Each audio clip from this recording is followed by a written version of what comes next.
Hello, and thanks for joining me. Just as the title says, this is a rapid-fire round where I try to refute as many Christian arguments as possible in a short amount of time. This is by no means intended to be a full and robust refutation of these arguments. Rather, it's intended to be a very quick, and non-exhaustive summary of the reasons why atheists reject these arguments. So if you respond to this video and treat what I say as a definitive statement of these objections, you'll be doing both sides a disservice. With that disclaimer out of the way, let the rapid-fire round begin. Ready? And start the clock.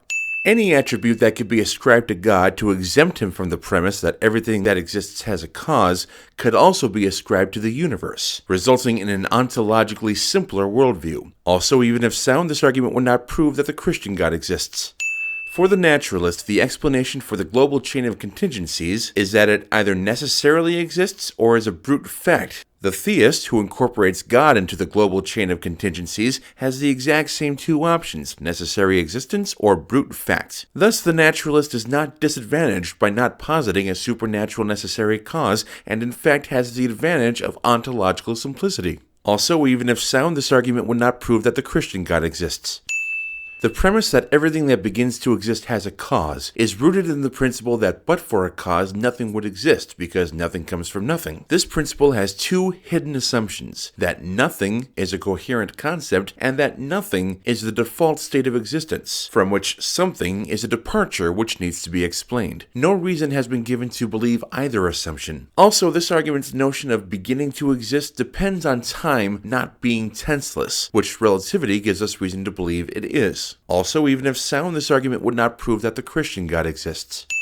Unlike the science in William Paley's day, today's science has revealed to us a great many means by which staggering amounts of complexity can arise from simple processes with no agency being required. Also, even if sound, this argument would not prove that the Christian God exists. There is no reason to think that sentient life would not be possible given a different set of universal constants. Indeed, a different set of constants might create a universe ideal for some form of life, giving it a habitable zone which extends far beyond the infinitesimal space to which humanity is confined. To say there is something special about humanity is to beg the question. Also, even if sound, this argument would not prove that the Christian God exists. Either morality is a function of God's commands or of his essential attributes, or the reverse is true. If the former, then this leads to moral absurdities, such as the notion that the gratuitous torture of babies is possibly morally good, provided only that God's will, or his essential attributes, dictated it to be good. If the latter, then God's existence is not necessary for morality. Also, even if sound, this argument would not prove that the Christian God exists. Perfect island, baby! Also, even if sound, this argument would not prove that the Christian God exists. This is a tricky one, but here goes. There is no contradiction in the proposition that a maximally excellent being, a being who is omnipotent, all-loving, etc., does not exist, which means there is a possible world in which that proposition is true, which means the property of maximal greatness, meaning maximally excellent and existing in all possible worlds, cannot be exemplified. Also, even if sound, this argument would not prove that the Christian God exists. Look at the parasitic flatworms. Also, even if sound, this argument would not prove that the Christian God exists. In order to overcome the presumption of natural regularity, which we apply as a matter of course to all historical documents, the evidence for the resurrection would have to be the most extraordinary historical evidence imaginable. And it isn't. Not even close. Also, even if sound, this argument would not prove that— Wait. Am I actually saying it this time? Yes, I am, because the possibility of advanced finite beings and trickster gods must be ruled out. I'm not saying that wouldn't be easier if the resurrection was proven, but it would have to be done. So yes, even if sound, this argument would not prove that the Christian God exists.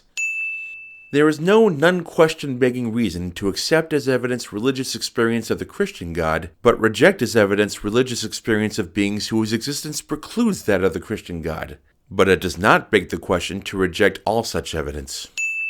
Putting all the arguments we've heard so far together into a sort of Bayesian cumulative case for the Christian God's existence is, in my opinion, the only viable course for the apologists to take, because, if successful, it would allow them to rule out at least most of the possibilities other than the Christian God. The problem is, first, if none of the arguments are persuasive by themselves, then they're not going to be much more persuasive when put together. And second, if you're going to build a cumulative case for the Christian God, then you must consider all the relevant evidence for and against the Christian God. This means you must consider the argument from evil, the argument from divine hiddenness, the argument from pain and pleasure, the argument from scale, the argument from religious confusion, the argument from evolution, the argument from naturalistic teleology, etc., etc.